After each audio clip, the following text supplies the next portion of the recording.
Hello, everybody. Welcome back to the Nuance Diaries. I am Alexa Jordan, and this is the place where I talk about the things that you save for the chat and usually don't share, and make my vulnerability a permission slip for yours.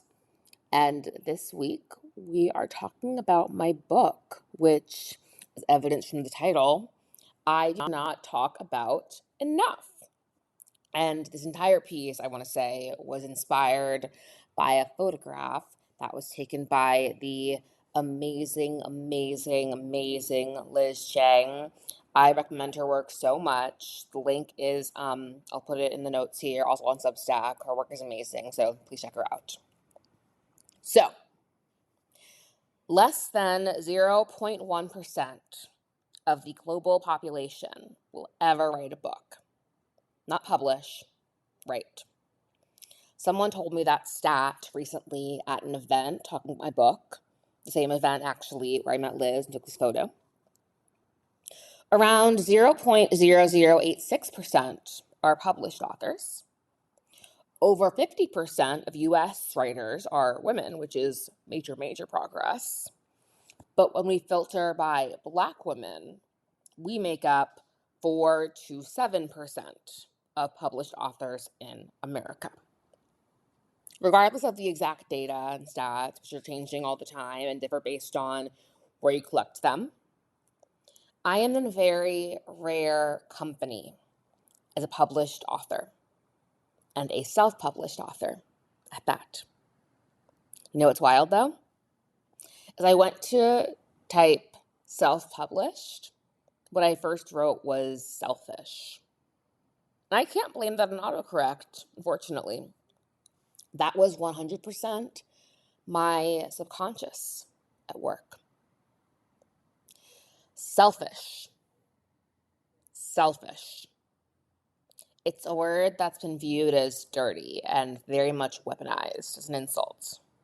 It makes my skin crawl a little, or a lot, as a recovering people pleaser. We're all selfish, though, to some extent, right? Or shouldn't we be? I deserve to be proud of my book. I deserve to talk about my book without making excuses about what I would have done differently. It's not about the number of copies I've sold or the money I've made. There is a book with my name on it sitting on people's bookshelves, and I rarely talk about it. People have said such beautiful and kind things about my book. Start of it all. Many people read it in a day. Someone in their 70s even loved it. Imagine that, a 70-something-year-old loving a book I wrote for 20-somethings. And yet, I don't talk about it. Ever. I wrote it, published it, posted a few times, sold 100 or so copies, and then just stopped. It's not intentional. I'm not trying to hide the book. Maybe I am, subconsciously. The start of it all is a book full of questions designed to help you get to know yourself better, paired with stories about my 20s. That's mostly true. But if we're being specific, those stories about my 20s are about my messiest moments. When I hand my book to someone, it feels like I'm handing a part of myself over to them. Because I am. I truly poured my entire being into this book. Like I said in the beginning, I always want my vulnerability to be a permission slip for yours. And I mean that. I love handing out those permission slips left and right here in the Nuance Diaries every week. And I talk about Substack all the time. I love Substack. I love talking about my blog. But not the book. Why don't I talk about my book? I've already had success as a writer that I could only have dreamed of, more than I could have dreamed of. I have an amazing playwriting agent. My work is featured in the Best Women Stage Monologues of 2022, the same kind of anthology that I used to look for monologues in high school.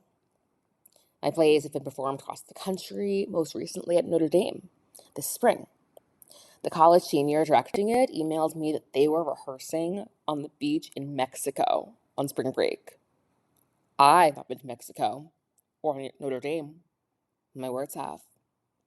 A play that I wrote on my couch in pajamas has literally been to a country I myself have not. I'm pretty proud of that. So why not the book that I wrote in my pajamas at my kitchen table? In the project proposal for my senior thesis, a play, I told the committee that if just one person had a Me Too moment during the play, I'd be unimaginably happy and proud. And I still feel that way about all of my work. If any contribution I have made to the world can help someone feel less alone, then I have done my job. I know for a fact at the start of it all has helped many people feel not only less alone, but truly seen. The very thing I craved in my 20s and still do now.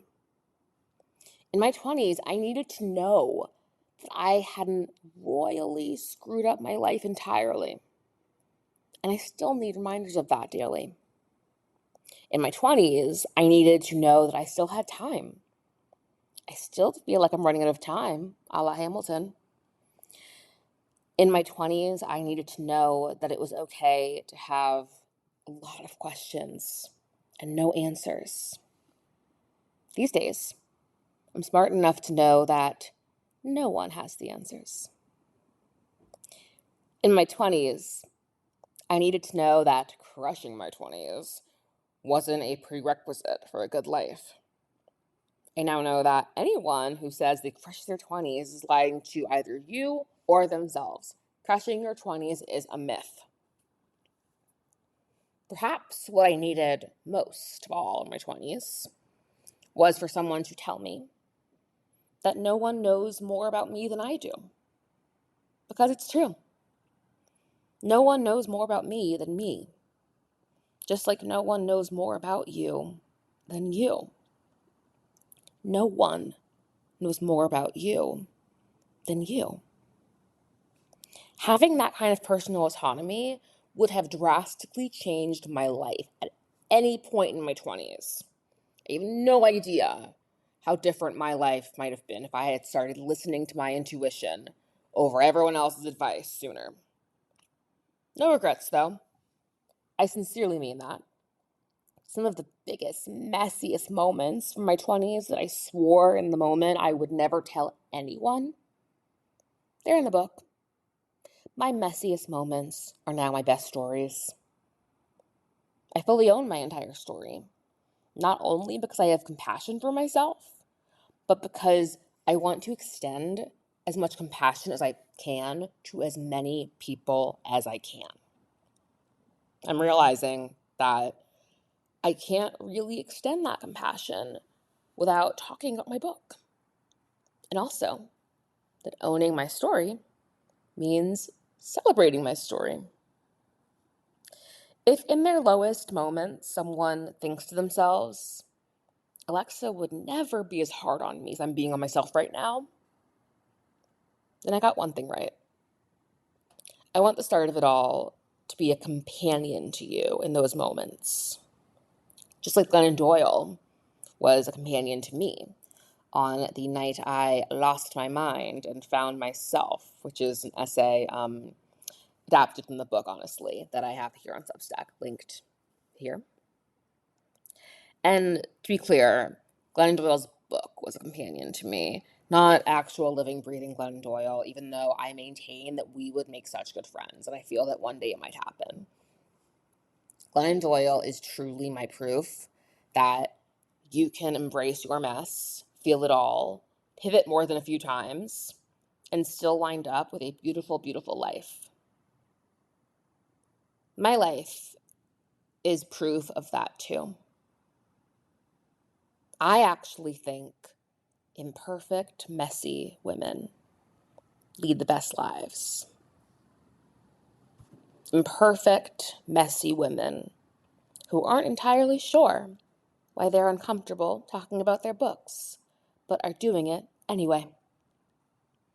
An older version of me would have waited until I self-analyzed to death and figured out the precise reason why promoting my book feels so icky. I hate that it feels icky.